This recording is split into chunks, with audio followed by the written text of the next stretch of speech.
എല്ലാവർക്കും നമസ്കാരം. കഥാനേരത്തിലേക്ക് ഏവർക്കും സ്വാഗതം. ഞാൻ Girishan. Welcome to story time. ഇന്ന് ഞാൻ പറയാൻ പോകുന്ന കഥയുടെ പേര് ഇന്ദ്രനീലം മാണിക്യം മുത്ത്. കഥയുടെ പേര് ഇന്ദ്രനീലം മാണിക്യം മുത്ത്. ക്രിസ്തു ജനിക്കുന്നതിന് മുമ്പ് ജൂതന്മാരുടെ ചക്രവർത്തിയായ ഹെറദ് ജെറുസലേം വാണരുളുന്ന കാലം. പർഷ പർവ്വത നിരകളുടെ അടുത്തായി ഒരു ഉജ്ജ്വല പുരുഷൻ ജീവിച്ചിരുന്നു. ജ്ഞാനിയായ ഒരു മനുഷ്യൻ. അദ്ദേഹത്തിൻ്റെ പേര് അർട്ടബൻ എന്നായിരുന്നു. അദ്ദേഹവും അദ്ദേഹത്തിൻ്റെ സുഹൃത്തുക്കളും എപ്പോഴും ആകാശം നിരീക്ഷിക്കുമായിരുന്നു.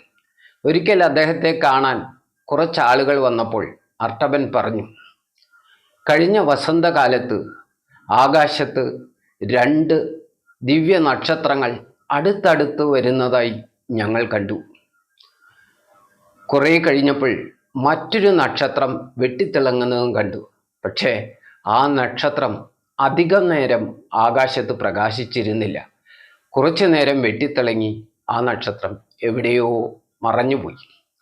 ഞാൻ എൻ്റെ 3 സുഹൃത്തുക്കളോട് പറഞ്ഞു, മറഞ്ഞുപോയ ആ നക്ഷത്രം വീണ്ടും ഉദിക്കുകയാണെങ്കിൽ അതൊരു സൂചനയാണ്.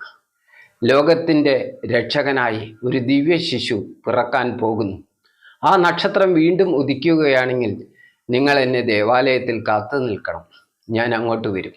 നമ്മൾക്ക് ജനിക്കാൻ പോകുന്ന ആ ദിവ്യ ശിശുവിനെ കാണാൻ പോകണം. 3 സുഹൃത്തുക്കൾ അത് പറഞ്ഞ് പിരിഞ്ഞുപോയി. കുറച്ച് ദിവസങ്ങൾ കഴിഞ്ഞപ്പോൾ വീണ്ടും ആകാശത്ത് വെളുത്ത മഞ്ഞ് മൂടിക്കിടക്കുന്ന സമതലങ്ങൾക്ക് മുകളിലായി ഒരു ദിവ്യ നക്ഷത്രം ഉജ്ജ്വലമായി പ്രകാശിച്ചു കൊണ്ടിരുന്നു, കെടാതെ. ആ ദിവ്യ നക്ഷത്രം കണ്ട് ഞാൻ യാത്ര പുറപ്പെട്ടു. എൻ്റെ കുതിരപ്പുറത്ത് കയറി യാത്രയായി. ആ ദിവ്യ ശിശുവിനെ സമർപ്പിക്കാനായി ഞാൻ ജീവിതാധ്വാനം കൊണ്ട് നേടിയ 3 രത്നങ്ങൾ എൻ്റെ കയ്യിലുണ്ടായിരുന്നു. ഒന്ന് ഒരു ഇന്ദ്രനീലം, രണ്ടാമത് ഒരു മാണിക്യം, മൂന്നാമതായി മുത്ത്.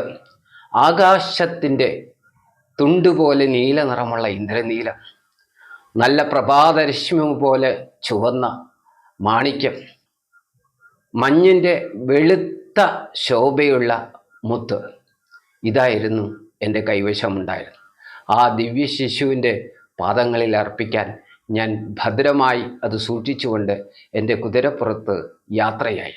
എൻ്റെ ചങ്ങാതിമാർ ദേവാലയത്തിൽ കാത്തു നിൽക്കാമെന്ന് പറഞ്ഞിട്ടുണ്ടല്ലോ. പോകുന്ന വഴിയിൽ ഇരുട്ടത്ത് ഒരു പാലമര ചുവട്ടിൽ എന്തോ ഒരു ജീവി അനങ്ങുന്നത് പോലെ ഞാൻ കണ്ടു.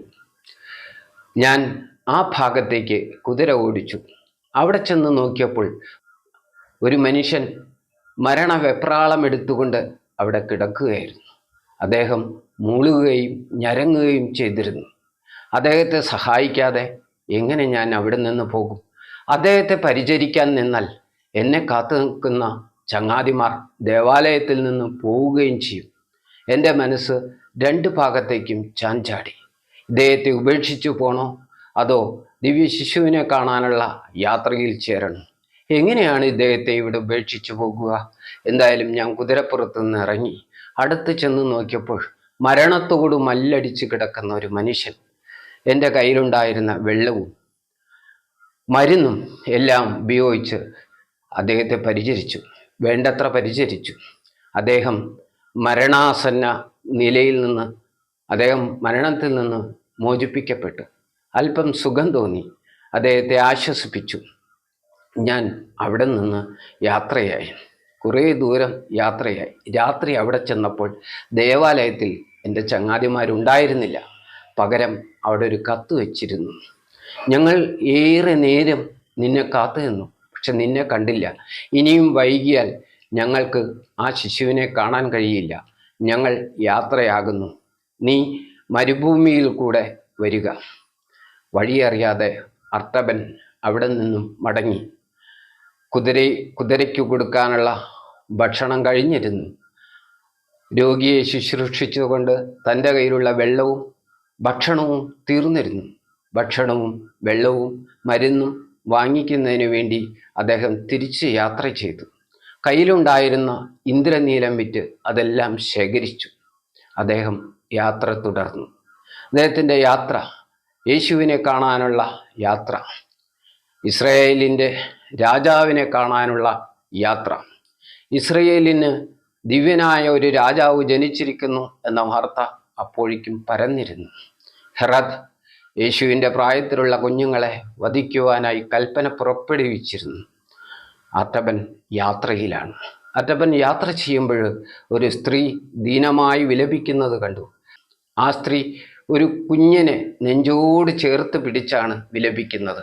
അർട്ടബൻ ആ സ്ത്രീയോട് അന്വേഷിച്ചു, അല്ലയോ സ്ത്രീയെ, നീ എന്തിനാണ് കരയുന്നത്?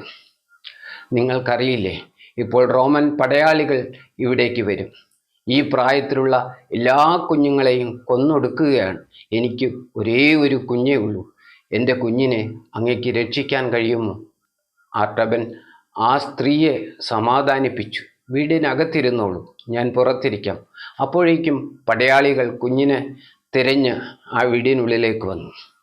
തൻ്റെ കയ്യിലുണ്ടായിരുന്ന പ്രഭാതരശ്മിയേക്കാൾ ചന്തമുള്ള മാണിക്യമെടുത്ത് ക്യാപ്റ്റൻ്റെ കയ്യിൽ കൊടുത്തിട്ട് പറഞ്ഞു, ഇതാ, ഇത് മതിയാകുമെങ്കിൽ ഇവിടെ ഒരു കുഞ്ഞുമില്ല. നിങ്ങൾക്ക് പോകാം. ഈ മാണിക്യം, വളരെ വിലയുള്ള ഈ രത്നക്കല്ല് നിങ്ങൾക്കെടുക്കാം. പട്ടാളത്തലവൻ്റെ കൈവെള്ളയിൽ രക്തബിന്ദു പോലെ ആ രത്നം ശോഭിച്ചു. അദ്ദേഹം കൽപ്പിച്ചു, ഇവിടെ ഒരു കുഞ്ഞുമില്ല, നമുക്ക് പോകാം. അർട്ടബന് സമാധാനമായി. സ്ത്രീ പറഞ്ഞു, ഒരുപാട് നന്ദിയുണ്ട്, എൻ്റെ കുഞ്ഞിനെ നിങ്ങൾ രക്ഷിച്ചു. അർട്ടബൻ അവിടെ നിന്ന് പോയി. അദ്ദേഹം യേശുവിനെ തേടിയുള്ള യാത്രയിലാണ്. അങ്ങനെ യാത്ര ചെയ്തു. 33 വർഷങ്ങൾ കഴിഞ്ഞു. ഒരു നാൾ അദ്ദേഹം ഒരു ആൾക്കൂട്ടത്തെ കാണുന്നു. ആൾക്കൂട്ടം പറഞ്ഞു, അർട്ടബൻ, നിങ്ങൾ എങ്ങോട്ടാണ്?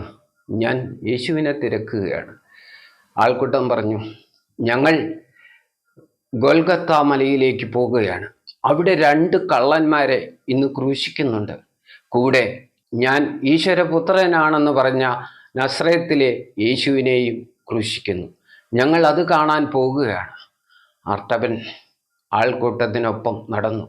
കുറച്ചു ദൂരം കഴിഞ്ഞപ്പോൾ നഗരത്തിൻ്റെ ഒരു ഭാഗത്തു നിന്ന് കീറിപ്പറിഞ്ഞ വസ്ത്രങ്ങൾ അണിഞ്ഞ് മുഷിഞ്ഞ ഒരു പെൺകുട്ടിയെ പട്ടാളക്കാർ നിലത്തുകൂടെ വലിച്ചിഴച്ചു കൊണ്ടുവരുന്നത് അർട്ടബൻ കണ്ടു. അർട്ടബനെ കണ്ടതും ആ കുഞ്ഞ് നിലവിളിച്ചു, എന്നെ രക്ഷിക്കൂ, എന്നെ രക്ഷിക്കൂ, അങ്ങേക്ക് എന്നെ രക്ഷിക്കാൻ കഴിയുമോ? അർട്ടബൻ പട്ടാളക്കാരോട് ചോദിച്ചു, എന്തിനാണ് ഈ പെൺകുട്ടിയെ നിങ്ങൾ ഈ ക്രൂരമായി നിലത്തുകൂടെ വലിച്ചിഴയ്ക്കുന്നത്? ഇവളെ അടിമച്ചന്തയിൽ കൊണ്ട് വിൽക്കാൻ പോകുകയാണ്. ഇവളുടെ അച്ഛൻ ഒരുപാട് നികുതി കൊടുക്കാനുണ്ട്. അർട്ടബൻ്റെ മനസ്സ് പിടഞ്ഞു. അദ്ദേഹം തൻ്റെ കയ്യിലുള്ള മുത്തെടുത്തു. തൻ്റെ രാജാവിന് വേണ്ടി സമർപ്പിക്കാൻ കരുതി വെച്ച ഏകരത്നം, 3 രത്നങ്ങളിൽ 2 എപ്പോഴോ പോയിരിക്കുന്നു. 3ാമത്തെ മുത്തെടുത്ത് അദ്ദേഹം ചോദിച്ചു, ഈ മുത്തിന് സമാനമാണ് ഈ കുഞ്ഞിൻ്റെ അച്ഛൻ അടയ്ക്കാനുള്ള കരമെങ്കിൽ നിങ്ങൾക്കിത് എടുക്കാം, ഈ കുഞ്ഞിനെ വെറുതെ വിടും. പട്ടാളക്കാർ നോക്കിയപ്പോൾ വളരെ വില കൂടിയ ആ വെളുത്ത മുത്ത്, മഞ്ഞുപോലെ തിളങ്ങുന്ന മുത്ത് കൈക്കലാക്കി അവർ പറഞ്ഞു, മതി, ഇത് മതി, ഇത് ധാരാളം. അവർ ആ പെൺകുഞ്ഞിനെ അവിടെ ഉപേക്ഷിച്ചു. പെൺകുഞ്ഞിനെ സ്വതന്ത്രമാക്കിയ സന്തോഷത്തിൽ അർട്ടബൻ വീണ്ടും അന്വേഷണം തുടർന്നു. അപ്പോഴേക്കും അദ്ദേഹത്തെ വാർദ്ധക്യം ബാധിച്ചിരുന്നു. അദ്ദേഹം പതുക്കെ പതുക്കെ നടന്നു. ഒരു സത്രത്തിൽ കയറിയിരുന്നു. അദ്ദേഹം മനസ്സുകൊണ്ട് വിചാരിച്ചു, താൻ അന്വേഷിച്ച് നടന്ന ആ കുഞ്ഞിന്, ആ രാജകുമാരന്, ലോകരക്ഷകന് നൽകാനുള്ള എല്ലാ സമ്മാനങ്ങളും തീർന്നിരിക്കുന്നു. ഇനി ഞാൻ എന്താണ് സമർപ്പിക്കുക? അദ്ദേഹം ആകാശത്തേക്ക് നോക്കി, എനിക്ക് അങ്ങയെ കാണാനുള്ള ഭാഗ്യമുണ്ടാകില്ല എന്ന് ഞാൻ വിചാരിച്ചോളാം. സത്രത്തിൻ്റെ മുകളിൽ നിന്ന് ഒരു ചില്ലോട് പതുക്കെ ഇടർന്നു വീണു. ഭൂകമ്പമുണ്ടായി. ആകാശത്ത് വല്ലാത്ത പ്രകാശം. ആ ചില്ലോടിൻ്റെ ദൂരത്തിലൂടെ ദിവ്യമായ ഒരു പ്രകാശം അർട്ടബൻ്റെ മുഖത്തേക്ക് പതിച്ചു. പതുക്കെ നല്ലൊരു പ്രകാശം. ദിവ്യമായ ആ പ്രകാശം കണ്ട് അർട്ടബൻ അത്ഭുതപ്പെട്ടു. ആകാശത്തു നിന്നും ഒരു മധുര ശബ്ദം കേട്ടു.